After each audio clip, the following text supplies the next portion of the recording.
A. Then we'll go down to B, 4th string, 9th fret, first finger.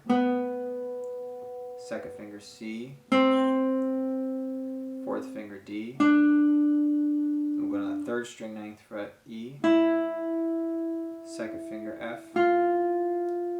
Then G with the 4th finger, 12th fret. Then A with the 1st finger, 10th fret, 2nd string. 3rd finger on B, which is the 12th fret, 2nd string. C, which is the 13th fret, the 4th finger on the 2nd string. The 1st finger on D, the 10th fret. The 3rd finger on the 12th fret, E. And we're going to shift to 13th position. The 1st finger on F on the 13th fret. The 3rd finger on G, the 15th fret, and A.